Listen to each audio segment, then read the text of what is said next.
Hero of the masses junior NTR के fans के लिए देवारा बनाई गई है, जिसका पहला पार्ट रिलीज हुआ है।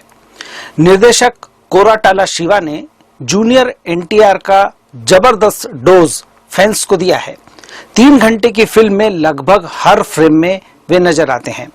दर्शकों को खुश करने के लिए डबल रोल भी दे दिया है, ताकि एक ही टिकट में जूनियर एनटीआर के 2 रूप दर्शकों को नजर आए। फिल्म में उनका दबदबा इतना ज्यादा है कि हीरोइन जानवी कपूर के हिस्से में 3 से 4 सीन आए हैं। देवारा देखते समय आपको कई बाहुबली सहित ब्लॉकबस्टर फिल्में याद आएगी। हालांकि फिल्म बाहुबली से बहुत ज्यादा प्रभावित है। निर्देशक और लेखक शिवा ने कलेवर बदल दिया है।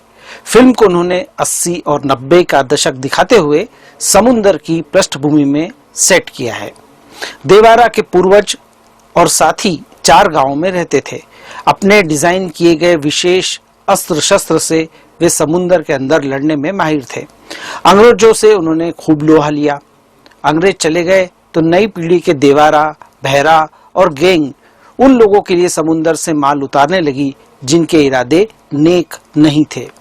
एक दिन देवारा का हृदय परिवर्तन होता है और वह बहरा सहित सभी साथियों को बुराई का रास्ता छोड़ अच्छाई के रास्ते पर चलने के लिए कहता है, जो उन्हें मंजूर नहीं है। लेकिन देवारा के डर के कारण वे अपने मन की बात नहीं कर पाते। देवारा के खिलाफ साजिश रची जाती है और अचानक वह गायब हो जाता है, पर उसका खौफ कायम रहता है। सालों बीत जाते हैं और देवारा का बेटा वरा जवान हो जाता है, लेकिन वह अपने पिता की तरह बहादुर नहीं है। देवारा कहाँ गायब हो गया, उसका खौफ अभी भी क्यों कायम है, वरा इतना डरपोक क्यों है? इनमें से कुछ सवालों के जवाब फिल्म में मिलते हैं और कुछ के लिए दूसरे पार्ट का इंतजार करना होगा। देवारा की कहानी में कोई नई बात नहीं है, लेकिन फिर भी दर्शकों को जो बात पकड़ कर रखती है वो जूनियर एनटीआर का अभिनय और तेजी से भागती हुई स्क्रिप्ट। जूनियर एनटीआर दक्षिण भारत के अन्य हीरो प्रभास, अल्लू अर्जुन, यश जैसे स्टाइलिश नहीं हैं, लेकिन अपनी एनर्जी और एक्टिंग के दम पर इस कमी को वे कवर कर लेते हैं। देवारा के विशाल कैनवास में उन्हें एक्शन, इमोशन, कॉमेडी के कई रंग भरने को मिले और जूनियर एनटीआर ने इस मौके का पूरा फायदा उठाया है। एक्शन दृश्यों में उनकी फुर्ती देखते ही बनती है। कहानी में नई बात नहीं होने के बावजूद स्क्रिप्ट कुछ इस तरह लिखी गई है कि दर्शकों को सोचने का ज्यादा समय नहीं मिलता। घटनाक्रम तेजी से घटते हैं और कहानी के उतार चढ़ाव से दर्शकों पर पकड़ बनाए रखते हैं।